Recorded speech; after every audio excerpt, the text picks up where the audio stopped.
Welcome to Sushmita's Maths class. Here, maths is made so easy and simple that you will all start loving it. ये पूरा एक algebraic expression है, उसका एक term है 3x²। अब ये 3x² कितने नंबरों से बना हुआ है, इसमें क्या क्या है, इसके फैक्टर्स क्या है। हम कहते हैं 4 3 12, सो 12 के फैक्टर्स हैं 3 and 4। These are the factors of 12 and 12 is the multiple. बिल्कुल इसी तरह से इसके फैक्टर्स क्या हैं।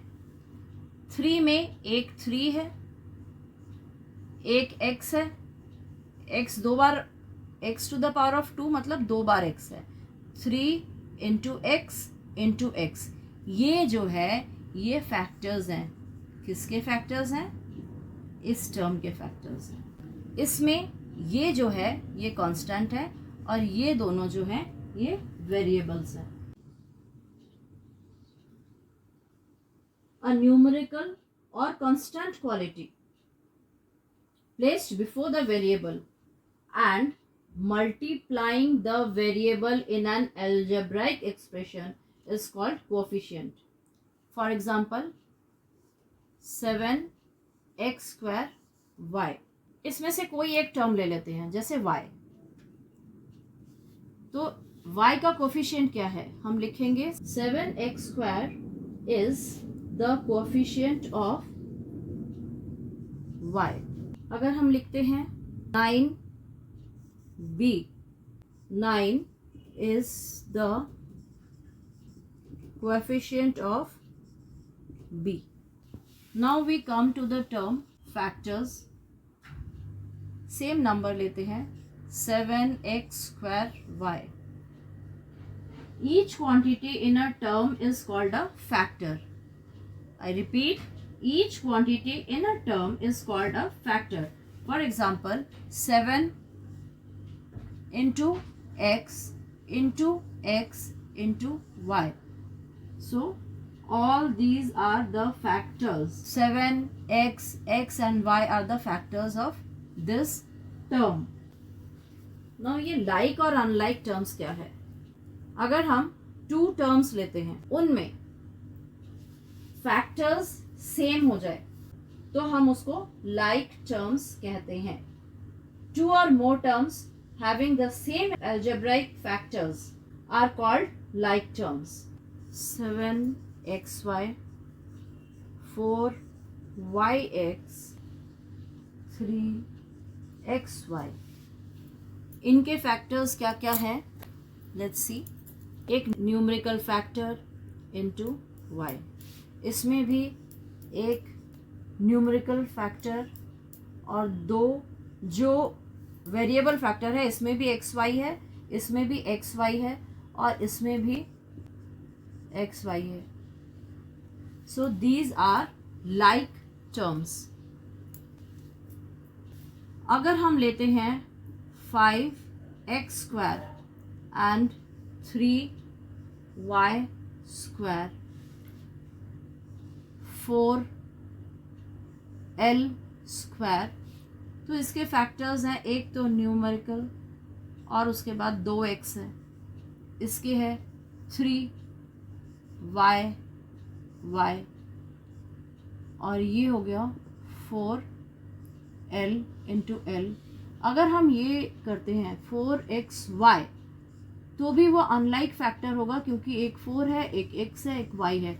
इसमें 2x है, इसमें 2y है, इसमें 2l है, इसमें xy है, तो they are unlike terms. Now we will study about the kinds of algebraic expressions। The kinds depend on the number of terms, that is, the number of terms determine the kind of algebraic expression. So this is only one term written, so we call it monomial. Mono means one, so one term is written over here, it is monomial. The 2 terms are there and it has a plus sign in between. There are 2 terms and we call it binomial. binomial. Bi means 2. Then here there are 3 terms, 2a, 3b and 5c are the terms, and plus signs in between. So these are the 3 terms. So we call it trinomial. Tri means 3, triangle, 3 angles. So 3 terms, trinomial. And more than 3 terms are called polynomial. Here there are more than 3 terms. So we call it polynomial. 1 term, monomial. 2 terms, binomial. 3 terms, trinomial. And 4 terms or more than 3 terms we can call polynomial. Children, let's learn to write the algebraic expressions. See, here it is 3 times x means it is 3 into x. We can write it like this.